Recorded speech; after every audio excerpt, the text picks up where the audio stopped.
a escuta nas igrejas quando as pessoas se referem a um grupo musical ou a uma pessoa que toca ou canta na igreja. Vejamos então biblicamente o que era ser um levita. Jacó teve 12 filhos, e dentre esses filhos um se chamava Levi. Esse era o terceiro filho de Lia, uma de suas esposas. Levi por sua vez teve 3 filhos, Gerson, Coate e Merari.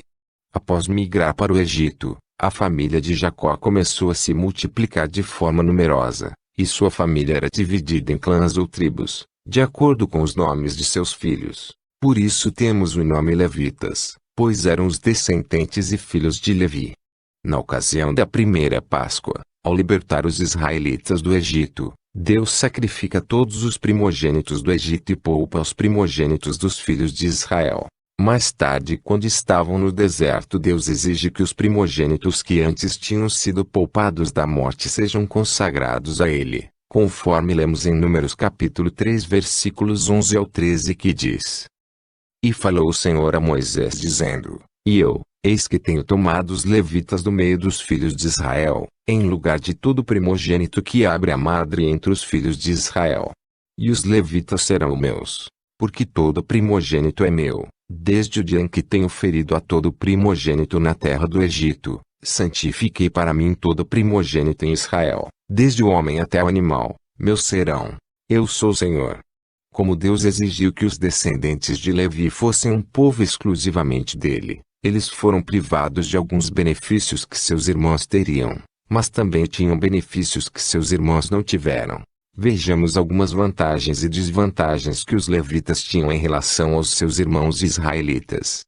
Os levitas não poderiam participar da divisão da herança na terra prometida com seus irmãos. Eles não poderiam ter suas próprias plantações para ter seu próprio alimento como seus irmãos tinham. Seus filhos não eram alistados para o exército. Eles deveriam trabalhar para o Senhor, exercendo seu ofício nas coisas referentes ao tabernáculo e ao templo de Deus. Eles tinham cidades e vilas para viverem entre o povo de Israel. O seu sustento era o dízimo que seus irmãos israelitas ofereciam no tabernáculo de Deus. Os levitas eram divididos em 2 classes, os sacerdotes, e os próprios levitas, todos eles descendentes de Levi, filho de Jacó. Os sacerdotes faziam os sacrifícios e cuidavam dos utensílios do santuário. Os levitas auxiliavam os sacerdotes e atuavam no transporte e no cuidado do tabernáculo. Deus separou os levitas para servir Arão e seus descendentes sacerdotes. Em Números capítulo 18 versículos 2 a 4 a Bíblia diz: E também farás chegar contigo a teus irmãos, a tribo de Levi, a tribo de teu pai, para que se ajuntem a ti, e te sirvam, mas tu e teus filhos contigo estareis perante a tenda do testemunho. E eles cumprirão as tuas ordens e terão o encargo de toda a tenda.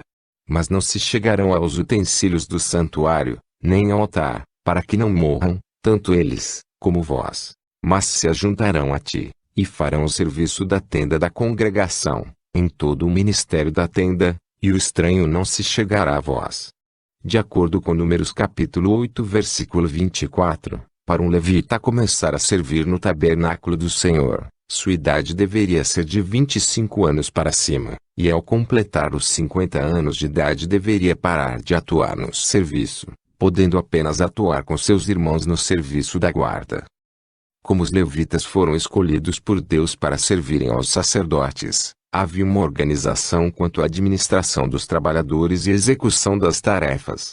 Dos filhos de Arão, Itamar supervisionava os gersonitas, filhos de Gerson, e também os meraritas, filhos de Merari. Eleazar supervisionava os coatitas, filhos de Coate. Dos 3 filhos de Levi, cada tribo era responsável por tarefas específicas. Os gersonitas tinham a seu cargo na tenda da congregação, o tabernáculo, a tenda, a sua coberta, o véu da porta da tenda da congregação, as cortinas do pátio, o pavilhão da porta do pátio que ficavam junto ao tabernáculo e junto ao altar em redor, como também as suas cordas para todo o seu serviço. Os coatitas tinham a seu cargo a guarda do santuário, a arca, a mesa, o candelabro, os altares, os utensílios do santuário com que ministravam, e o véu com todo o seu serviço. Os meraritas, Tinham a seu cargo as tábuas do tabernáculo, os seus varais, as suas colunas, as suas bases, e todos os seus utensílios, com todo o seu serviço. E as colunas do pátio em redor, as suas bases, as suas estacas, e as suas cordas. Enquanto peregrinavam no deserto, os levitas também tinham suas posições para se acamparem entre seus irmãos.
Um levita foi um membro da tribo de Levi, uma das 12 tribos de Israel. Os levitas foram separados por Deus para cuidar do culto a Deus. É uma tribo que não recebeu herança de terras, é uma tribo que tinha que ser sustentada pelas outras tribos de Israel. Hoje em dia, usa-se essa palavra para descrever os músicos na igreja. Os levitas em nenhum momento foram os músicos de Israel e, portanto, o que se chama de levita hoje em dia é uma espécie de equívoco. Segundo a ordem de Melquisedeque. Lê Hebreus e você vai compreender melhor isso aqui. Então agora preste atenção. Nós vamos falar o que então é o ministério hoje. Se existe um sacerdócio segundo a ordem de Melquisedeque, qual é o ministério que eu exerço segundo essa unção em Cristo Jesus, que é dessa ordem de Melquisedeque? Então, queridos, Jesus, quando veio aqui na terra, ele cumpriu seu ministério, segundo essa ordem sacerdotal que ele instituiu e trouxe a igreja para essa instituição sacerdotal, segundo a ordem de Melquisedeque. E segundo esta unção, porque o primeiro ponto do que é ministério agora para a igreja, ele não é mais Levi. Então vamos apagar aqui, Levi já era, acabou, queridos, terminou levitas. Então nós temos agora um ministério, ministro, vou colocar aqui, ministro. O que é um ministro? Na verdade é um servo, alguém a serviço de Deus, do reino de Deus, do evangelho, da igreja, que está para ministrar, que está para servir, tá bom? Ele é um mordomo.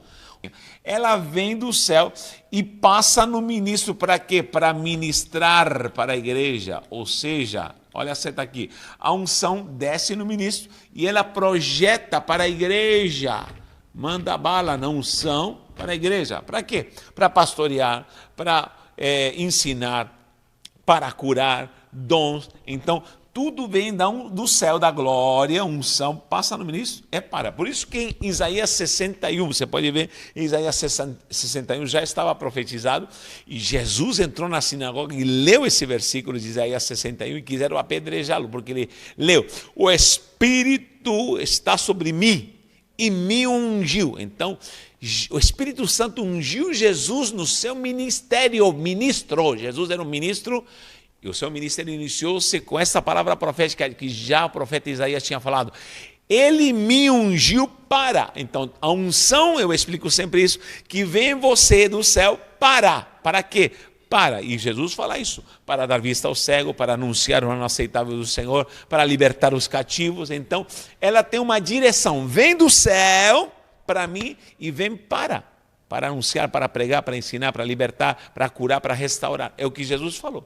Quiseram apedrejar, porque todo mundo sabia que somente Hamashiach, Yeshua, somente Hamashiach, ou Messias, podia falar isso. Agora, Yeshua Hamashiach fala isso. Quiseram matar Jesus, porque os fariseus não entendiam nada de ministério.